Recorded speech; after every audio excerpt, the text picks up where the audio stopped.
देखो, मैंने ना ये एक वीडियो बनाई थी लास्ट वीक ही, जिसमें मिड कैप और स्मॉल कैप कैटेगरी के वो म्यूचुअल फंड्स बताए थे जिन्होंने पिछले 3, 5, 7 और 10 साल में हर बार 20% से ज्यादा के रिटर्न्स दिए हैं। फिर उसके बाद ये एक लार्ज कैप वाली वीडियो भी बनाई थी जिसमें वो फंड्स बताए थे जिन्होंने सेम 3, 5, 7 और 10 साल में 15% से ऊपर के रिटर्न्स दिए हैं।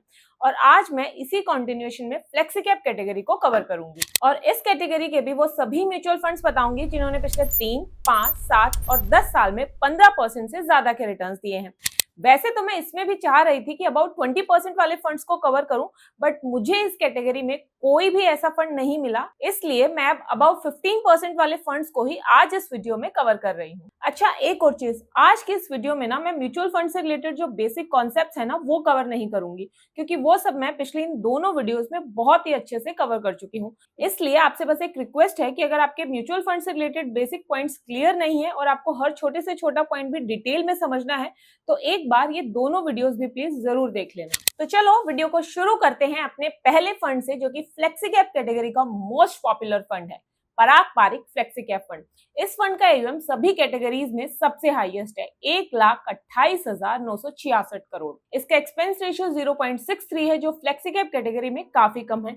एक्सपेंस रेशियो जितना कम हो उतना अच्छा होता है, ये चीज आप सबको पता ही है। इसके बाद सेक्टर एलोकेशन अगर देखोगे तो फंड वेरी वेल डाइवर्सिफाइड है, क्योंकि इसके टॉप 3 सेक्टर्स का वेटेज सिर्फ 44% है, जो फ्लेक्सी कैप कैटेगरी में वन ऑफ द लोवेस्ट है। इस एलोकेशन के कम होने का मतलब ये है कि या तो फंड अपने पैसे को ज्यादा सेक्टर्स में इन्वेस्ट कर रहा है या फिर एक सेक्टर में बहुत ज्यादा पैसा नहीं लगा रहा। अब इसका फायदा ये होता है कि फंड बियर मार्केट में ज्यादा डाउन नहीं जाता, क्योंकि ये एक दो सेक्टर्स पे डिपेंडेंट नहीं है।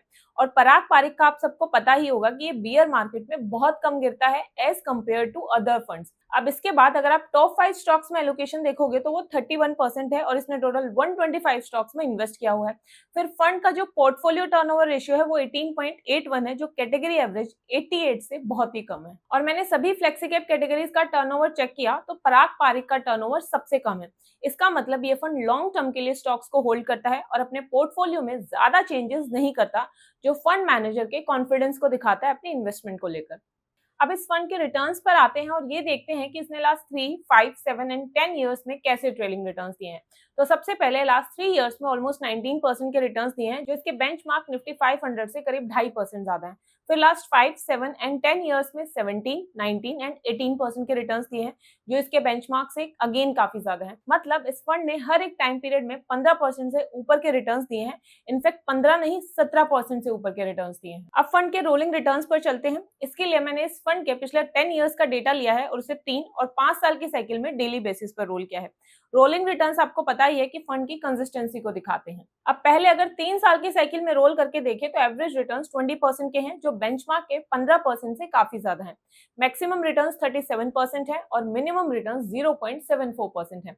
मिनिमम रिटर्न्स में आप देखो कि बेंचमार्क ने -6% के नेगेटिव रिटर्न्स दिए हैं, बट पराग पारिक के रिटर्न्स कभी भी 3 साल की साइकिल में भी नेगेटिव नहीं गए, फिर चाहे आप किसी भी रेट को इन्वेस्ट करो।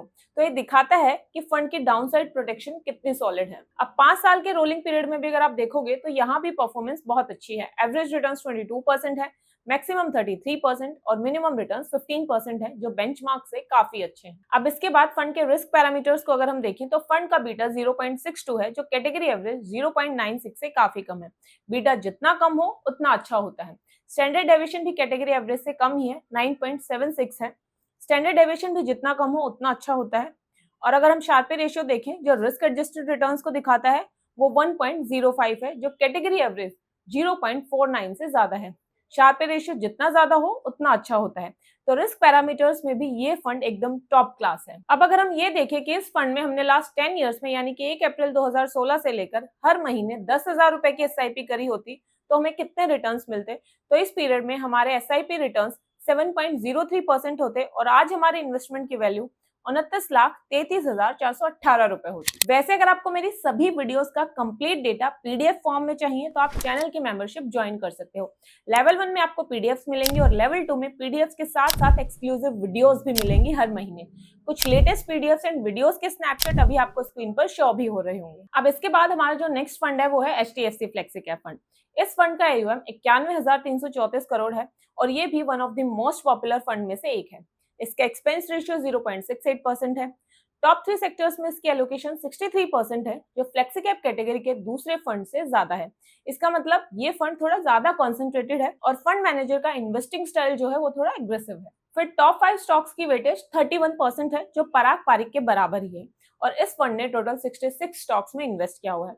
इसके बाद पोर्टफोलियो टर्नओवर रेशियो अगर आप देखोगे तो पराग पारिक की तरह इसका भी काफी कम है, 26.57 है, जो कि कैटेगरी एवरेज 88.62 के कंपैरिजन में काफी कम है। अब ट्रेलिंग रिटर्न्स अगर आप देखो तो यहाँ आप क्लियरली देख सकते हो कि इस फंड ने लास्ट 3, 5, 7 एंड 10 ईयर्स में हर बार 17% से ज्यादा के रिटर्न्स दिए हैं, जो बेंचमार्क निफ्टी 500 से भी काफी ज्यादा है। इसके बाद अब रोलिंग रिटर्न्स देखते हैं। रोलिंग रिटर्न्स के लिए इसमें भी मैंने लास्ट 10 इयर्स के रिटर्न्स का डेटा लिया है और उन्हें 3 और 5 इयर्स की साइकिल में डेली बेसिस पर रोल किया है। सबसे पहले 3 इयर्स वाली साइकिल के रिटर्न्स देखते हैं।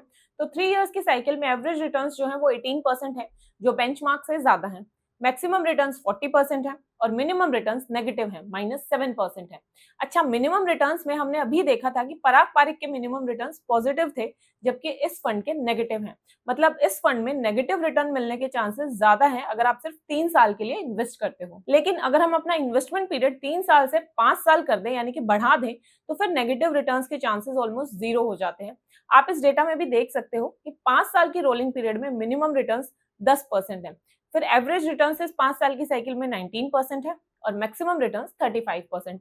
एवरेज, मैक्सिमम और मिनिमम तीनों रिटर्न ही बेंचमार्क से ज्यादा है। अब अगर फंड के रिस्क पैरामीटर्स को देखें तो बीटा और स्टैंडर्ड डेविएशन दोनों ही कैटेगरी एवरेज से कम है, और अगर शार्पे रेशियो देखोगे तो वो 0.89 है, जो कैटेगरी एवरेज से ज्यादा है। और जैसा कि मैंने आपको बताया है कि शार्पे रेशियो जितना ज्यादा हो उतना अच्छा होता है, तो उस लिहाज से ये फंड ठीक है। अब एसआईपी रिटर्न्स जो है वो पिछले 10 साल में 16.34% रही हैं, और अगर आपने 10,000 की एसआईपी की होती तो इन पिछले 10 सालों में तो आज आपकी इन्वेस्टमेंट की टोटल वैल्यू 28,26,495 रुपए होती। अब हमारा जो तीसरा फंड है उसकी एक खास बात है। इस वीडियो में मैं जितने भी फंड्स आपको बताने वाली हूँ उन सब में से इस फंड ने सबसे हाईएस्ट रिटर्न्स दिए हैं।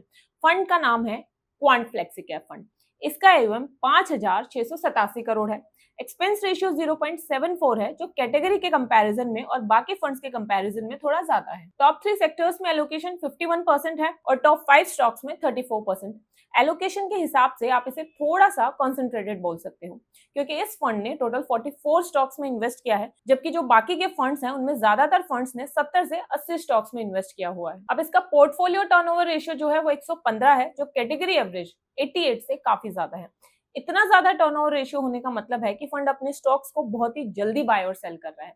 स्टॉक्स को लॉन्ग टर्म के लिए नहीं बल्कि शॉर्ट टर्म के लिए होल्ड करता है। अब इस फंड के अगर ट्रेलिंग रिटर्न्स आप देखोगे तो पिछले 3 साल में इसने 19.85% के रिटर्न्स दिए हैं, जो बेंचमार्क से 3.5% ज्यादा है।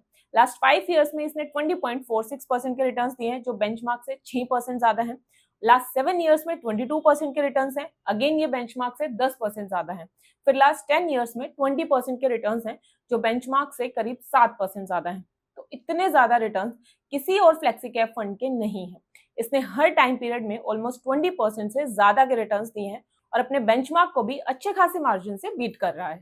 अब रोलिंग रिटर्न्स भी देखें तो 3 साल के साइकिल में एवरेज रिटर्न्स 22% है, मैक्सिमम रिटर्न्स 53%, लेकिन मिनिमम रिटर्न्स नेगेटिव है, -8%। यहाँ आप क्लियरली देख सकते हो कि ये फंड हाईएस्ट रिटर्न्स भी देता है और नेगेटिव रिटर्न्स भी दे सकता है। इनफैक्ट नेगेटिव रिटर्न्स में भी ये हाईएस्ट है, तो सोच समझ के इसे कंसिडर करना, और इन केस अगर करो तो सिर्फ लॉन्ग टर्म के लिए करना, क्योंकि लॉन्ग टर्म में इसके नेगेटिव रिटर्न्स देने के चांसेस बहुत कम हो जाते हैं। जैसे अगर हम 5 साल की साइकिल में डेटा को रोल करके देखें तो मिनिमम रिटर्न्स 15% है, एवरेज रिटर्न्स और मैक्सिमम रिटर्न्स भी अच्छे हैं, 25% है एवरेज रिटर्न्स और 41% है मैक्सिमम रिटर्न्स। अब रिस्क पैरामीटर्स अगर आप देखोगे तो ये फंड क्लियरली रिस्की तो है ही। इसका बीटा 1.1 है और स्टैंडर्ड डेविएशन 17.5, और ये दोनों ही फिगर्स कैटेगरी एवरेज से ज्यादा है। इसके बाद शार्पे रेशियो इसका 0.54 है, जो कैटेगरी एवरेज 0.49 से भी ज्यादा है, बट गैप बहुत ज्यादा नहीं है। वहीं दूसरे फंड्स जैसे कि पराग पारिक और एचडीएफसी, वहां हमने देखा था कि शार्पे रेशियो में जो गैप है वो काफी ज्यादा था। तो इसका मतलब ये हुआ कि ये फंड जितना रिस्क ले रहा है ना, उसके हिसाब से उतने भी ज्यादा रिटर्न्स नहीं दे रहा है। रिटर्न्स ज्यादा है लेकिन रिस्क के हिसाब से उतने ज्यादा नहीं है। अब इसके बाद अगर आप एसआईपी रिटर्न्स देखोगे ना तो वो 18.01% रहे हैं पिछले 10 साल के। इसका मतलब ये है कि अगर आपने 10 साल पहले इस फंड में हर महीने 10,000 रुपए की एसआईपी की होती तो आज उसकी वैल्यू 30,82,467 रुपए होती। अब आता है हमारा इस कैटेगरी का फोर्थ फंड, जिसका नाम है जेएम फ्लेक्सी कैप फंड। पहले इस फंड की बेसिक डिटेल्स देखते हैं। AUM 4500 करोड़ है, एक्सपेंस रेशियो 0.66%, टॉप 3 सेक्टर्स और टॉप 5 स्टॉक्स में वेटेज 54% एंड 17%। अब यहाँ पर टॉप 5 स्टॉक्स में वेटेज कम है, मतलब फंड काफी डाइवर्सिफाइड है। और पोर्टफोलियो टर्नओवर रेशियो इसका 158 है, जबकि कैटेगरी एवरेज 88 है। ये बहुत ही हाई है, इवन क्वांट से भी ज्यादा है। इसका मतलब ये फंड अपनी होल्डिंग्स को बहुत ज्यादा फ्रीक्वेंटली चेंज करता है, जो दिखाता है कि ये ज्यादा वोलेटाइल भी है। अब इसके रिटर्न्स देखें तो ट्रेलिंग रिटर्न्स में इसने हर एक टाइम फ्रेम में 17% से ज्यादा के रिटर्न्स दिए हैं और हर टाइम फ्रेम में अपने बेंचमार्क को भी बीट किया है। फिर रोलिंग रिटर्न्स में अगर हम देखें तो 3 साल और 5 साल के साइकिल में इसके एवरेज रिटर्न्स 19% है, मैक्सिमम रिटर्न्स 32 से 34% है। और अगर मिनिमम रिटर्न्स देखोगे तो 3 साल की साइकिल में इसके रिटर्न्स -3% तक गए हैं, जबकि 5 साल की साइकिल में मिनिमम रिटर्न्स पॉजिटिव हो गए हैं, 10% है। तो यहाँ भी सेम पैटर्न है, शॉर्ट टर्म में रिटर्न्स नेगेटिव जा सकते हैं बट लॉन्ग टर्म में रिटर्न्स पॉजिटिव ही मिल रहे हैं। तो इस फंड में भी आप कोशिश करना कि आप लॉन्ग टर्म के लिए इन्वेस्ट करो, ना कि शॉर्ट टर्म के लिए। बीटा और स्टैंडर्ड डेविएशन जितना कम हो उतना अच्छा रहता है, लेकिन यहाँ पर इस फंड का कैटेगरी एवरेज से ज्यादा होने का मतलब है कि ये फंड थोड़ा ज्यादा वॉलेटाइल है। इसके बाद शार्पे रेशियो जो है वो 0.66 है, जो कैटेगरी एवरेज से ज्यादा है। शार्पे रेशियो जितना ज्यादा हो उतना अच्छा रहता है। अब फंड के एसआईपी रिटर्न्स देखें तो वो पिछले 10 साल में 15.05% रहे हैं। अभी तक जो पराग पारिक, HDFC और क्वांट फंड हमने देखे थे, उन सबके एसआईपी रिटर्न 16% से ज्यादा थे। इस फंड के इन तीनों के कंपैरिजन में थोड़े कम। अब हमारा एक लास्ट फंड और बच गया जो हर टाइम फ्रेम में 15% से ज्यादा के रिटर्न दे रहा है। इस फंड का नाम है एडेलविस फ्लेक्सिकैप फंड। ये इस फंड की कुछ बेसिक डिटेल्स हैं जो आप वीडियो पॉज करके आराम से स्क्रीन पर पढ़ सकते हो। अभी तक जो हमने 4 फंड्स देखे हैं उन सब में इसका एक्सपेंस रेशियो सबसे कम है। फिर ट्रेलिंग रिटर्न्स अगर आप देखो तो पिछले 3 साल में 20% रहे हैं, 5 साल में 17% और 7 और 10 साल में 16% के रिटर्न्स रहे हैं। इसने भी हर एक टाइम फ्रेम में अपने बेंचमार्क के रिटर्न्स को बीट किया है। फिर रोलिंग रिटर्न्स में इसने 3 साल की साइकिल में ऑन एन एवरेज 17% के रिटर्न्स दिए हैं और 5 साल की साइकिल में 18% के। फिर मिनिमम रिटर्न्स जो है वो 3 साल की साइकिल में -2.77% तक गए हैं, यानी कि नेगेटिव रहे हैं, जबकि 5 साल की साइकिल में पॉजिटिव हो गए हैं, 10% तक रहे हैं।